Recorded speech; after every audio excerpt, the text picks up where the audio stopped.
to the Zera Shimshon, at the Zera Shimshon, check it out. Charles Sakal's wonderful base midrash is where we're doing this, like currently the podcast, and we thank him. He's back in the country and we'll be going ahead with the Zera Shimshon. So thank you for giving us this Mokum Kudash.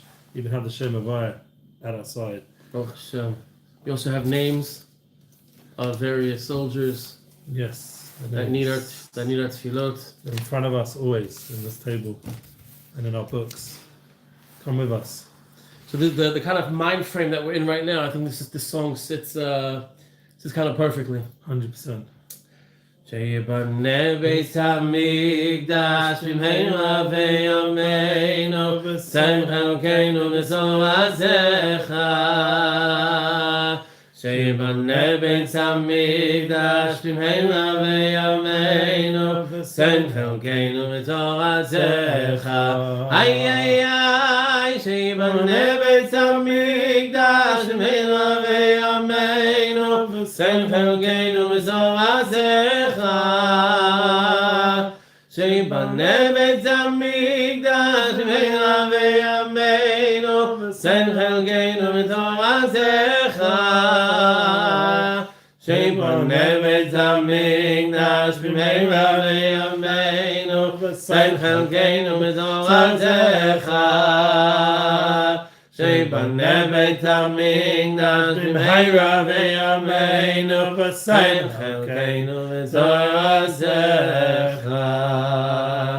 Amen. Just the two of us singing this together has a tikkun, because you got the tain, the same, like we're combining two worlds. Yeah. Hashem, or all the worlds as Hashem. Amen, amen, amen. Unity. What's the greatest chesed that someone has ever done for you, Eli? Oh, the greatest chesed. So since we began with a Chabad Nigan, I have to give a shout out to our fellow Chabadniks, who without them, or without the shluchim of the Rebbe and the Rebbe's mission and vision, I wouldn't be sitting here, I imagine. You know, going to university back in the day, having the Chabad Shliach noticing me over there and his beautiful home not far from my place in the campus, and inviting me to come for Shabbos after Shabbos after Shabbos, and having that vision that this is what, you know, Yiddishkeit is about, reaching out to those who maybe don't have a place to be or a place to go on the beautiful Shabbat. And it was my first Shabbos really until I ended up in Eretz Yisrael, which really blew me away. The Heritage House with Meir Schuster and all the different Chaver there, Moshe, his forgotten his last name, but a very special person. Between all of Mendelovich, between those, all the different shluchim, the yeshivas, the chasodim, that they reached out and hosted me at their Shabbos table.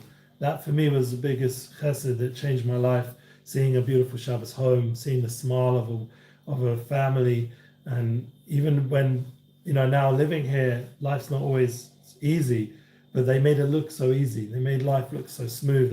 By the time they were by Shabbat and they were hosting us, it looked like Gan Eden. They were with their family. There was love.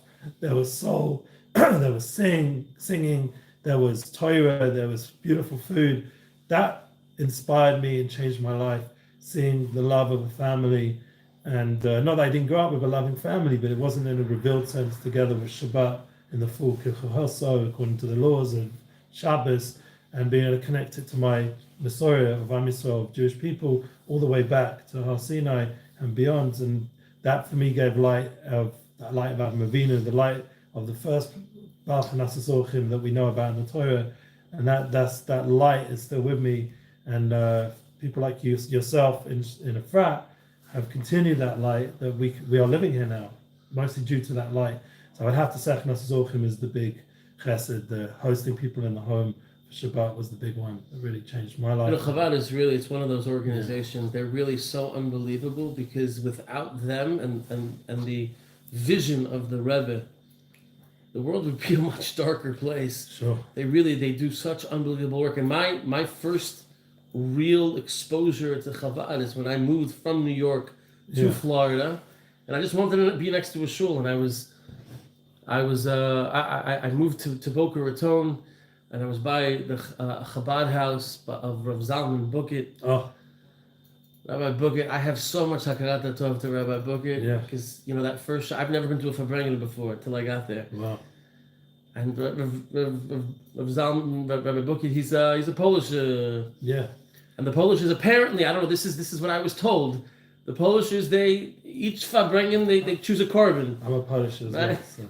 But they choose a korban, right? Yeah. They pick one guy. They the whole thing is about him and getting him to, I don't know, open up and see. And Rabbi Buki was really he pinpointed me from the second he met me. And I have a tremendous amount of hakarat hatov to Rabbi Buki. You know, there's much to say about this. I mean, I could also list like Levi Sudak in London, one of the first shluchim of the Rebbe sent. His father was Nachman Sudak, and you know, he gave a chitas to my son when I went back last. I didn't get to see him this time. Wanted to, just time was very short, and I had a lot to do. I felt his blessing with me anyway, but he gave us chitas, his own chitas, and it's with my son in Gaza. Amazing. And some of the footage is them davening together, and the chitas is part of his journey in this war.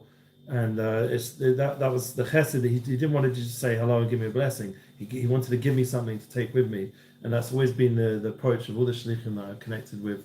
They always gave more than just what the standard kindness, and that's greatness in chesed is knowing to what the person really needs and be able to facilitate that in the deepest way. You know, it's so crazy that you say that because if I can say what the greatest chesed for me was, and she doesn't.